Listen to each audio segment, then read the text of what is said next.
Welcome back to ATL Day Onesies, Jarvis. I am Tenitra. We thank you guys for hanging out with us and also for continuing to go to all your audio platforms or wherever you take your podcast in. Take in this show as well. And of course, we appreciate you guys continuing to go to YouTube to follow us, like us, and subscribe, and also to give your comments. We appreciate all of the feedback you guys give us, the constructive feedback, the do better feedback, all of the above. And also appreciate you guys rocking with everybody in the Locked On Sports Atlanta network.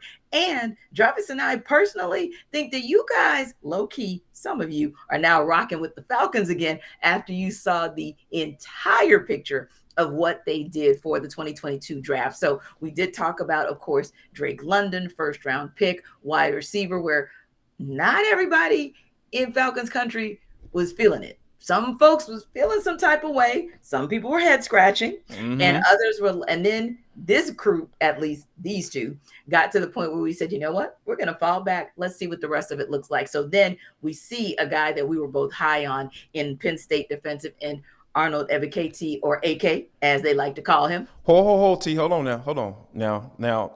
We talked about in the opening segment about how it's really hard to kind of figure out where the Falcons go on draft day because we've been covering this team for several years.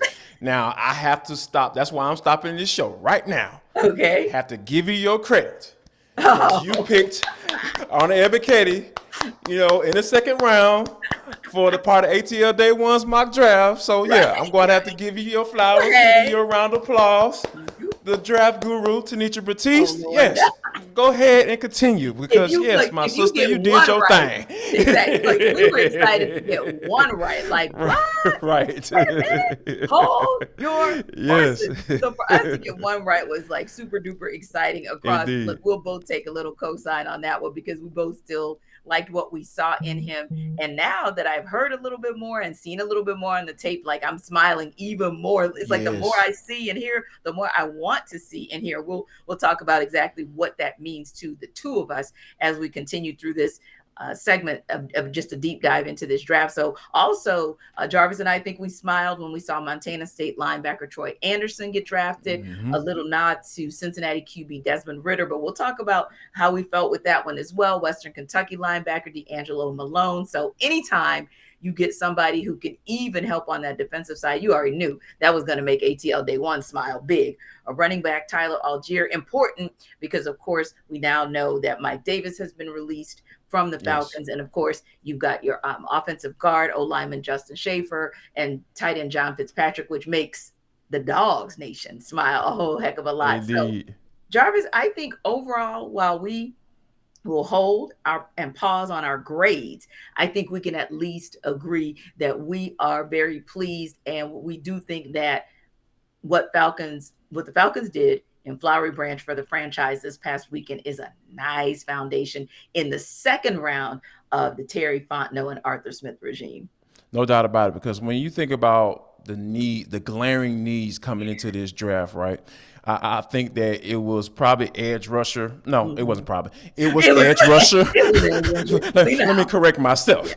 Edge rusher and wide receiver, because even though I still don't agree with the Drake London pick, right? I get it. But, if you're talking about going into a season with Olamide Zaccheaus as your leading receiver, WR1, that's not necessarily a good recipe for success when you're talking about trying to win games, because the Falcons are trying to win games. They've always said that, right? They're going to hold to that. And I get it. And I understand that piece. So when you address those, needs early on. Like they got the wide receiver in the first round. They got they got an edge rusher in the second round. Then they got, another one in the third round. So, and D'Angelo Malone. So, but the one thing though, T, you know me, sometimes I get a gut feeling, right?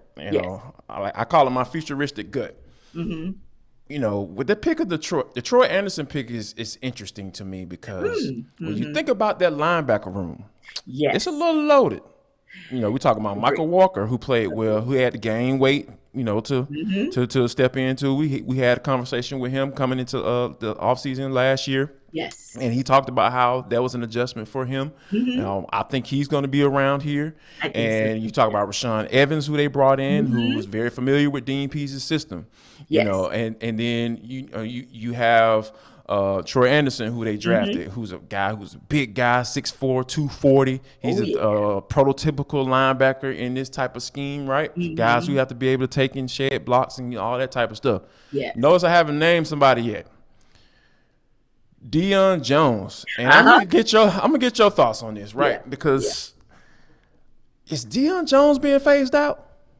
Because that's my feeling. That's my gut. That's what Yeah. I'm feeling in my gut, and I can't get rid of it. Like, help Yeah. me out, T, And please. no, no, I think you're onto something because I think many of us who cover the Falcons on a day-to-day basis, we have low-key whispered amongst ourselves, Grady Jarrett, no movement on that contract. A lot of linebackers in this offseason and now this free agency. No real commentary about Deion Jones.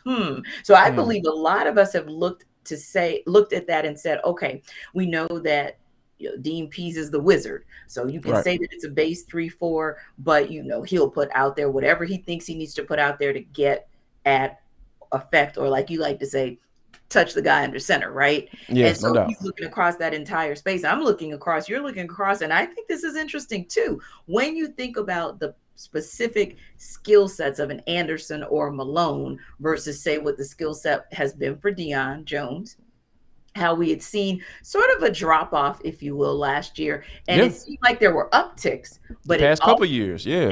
there you and see that's where I was about to go, because some have said that, oh, that was a down year for him, similar to how it was a down year for Grady Jarrett because of the way Dean Pease used him.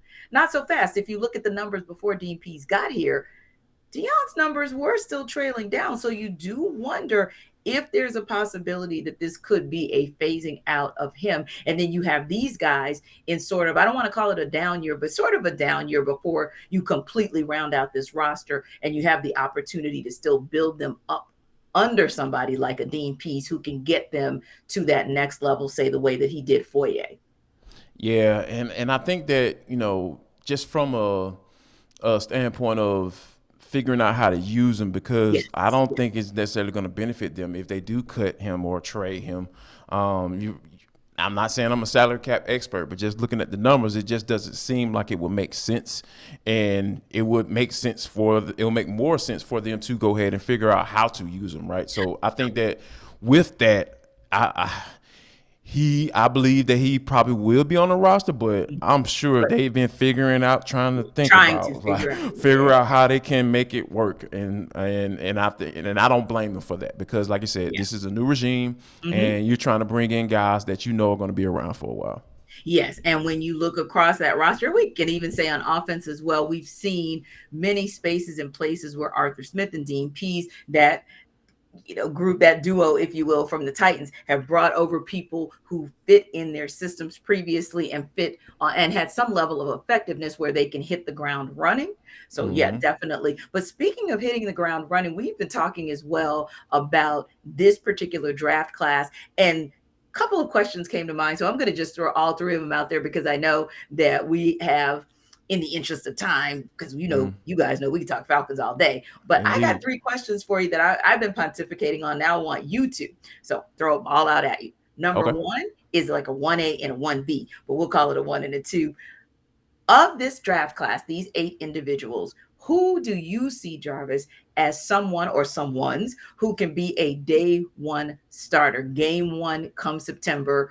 Who do you then see who, hey, if he has a tight training camp like we believe he could, some folks better watch out because they may not be number one on the depth chart come week 3 or week 4. And then the other question is, speaking of individuals who might be shifting on the depth chart, what about Desmond Ritter? And what do we think that pick ultimately means for the leader of the Falcons on offense, if not for this entire franchise? So I'm just going to fall back because I have thoughts, but I want to hear what you have to say too.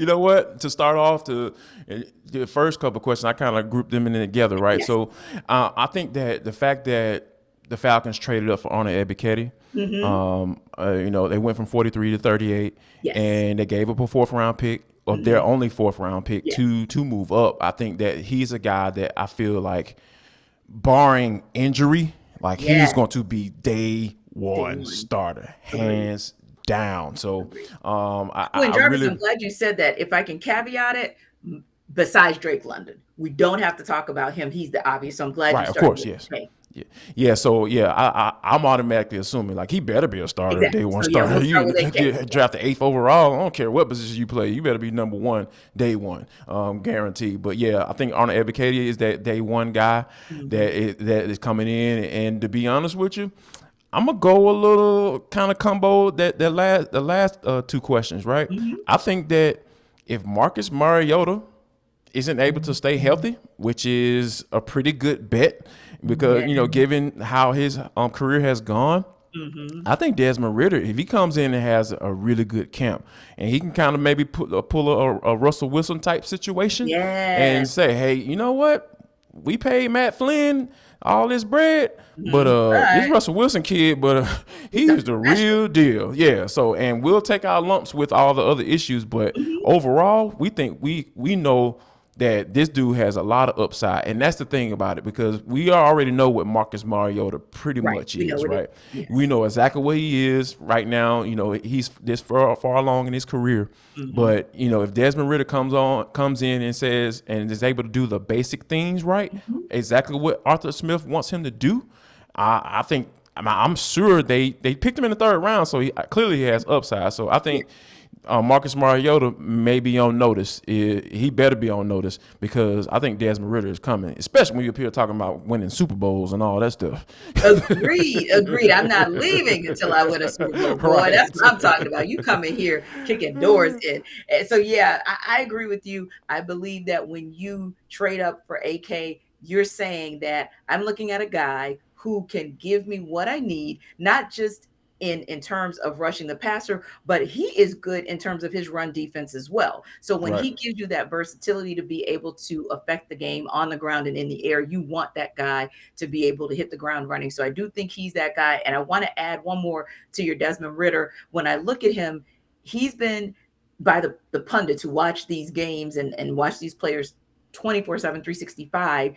They say he's got a prototype like Marcus Mariota. And Yeah. hey, just like, and I'm not trying to be funny, but just like sometimes you kind of go out and you got your older girlfriend, and then you go look for her, the younger version of her. Well, that might be this. Yes. So don't be shocked if the younger Yeah, younger version one got a of the little world. upside. She ain't gonna Yeah, be as crazy. right. Well, Yes. maybe probably So not. but she might actually be more crazier. But yeah, Indeed. he's supposedly the younger prototype of a Marcus Mariota without necessarily having the baggage of the injuries that you mentioned and his Mariota's inability to stay on the field versus Desmond Ritter. So yeah, I do like the possibilities of him, if not that day one, creeping up somewhere in the first couple of games. And we also talked about as well the ability for Justin Schaefer to potentially do that same because Yes. there's been so much inconsistency, especially on that right side at Uh, guard, some or shakiness. horribleness. Can I use horribleness? I was trying to be Horribleness. euphemistic with I'm gonna use I'm trying to horribleness. be nice. Yes. Yeah. So he has every opportunity to be that person who, if he does not start day one, could certainly get there. But speaking of those individuals who get opportunities, we're going to talk about some individuals on the other side of this break in For the Culture, specifically for someone who had a seat at the table and was willing and able to give the opportunities that were so deserving of these players. You want to know who we're talking about? Come back on the other side to ATL Day Ones.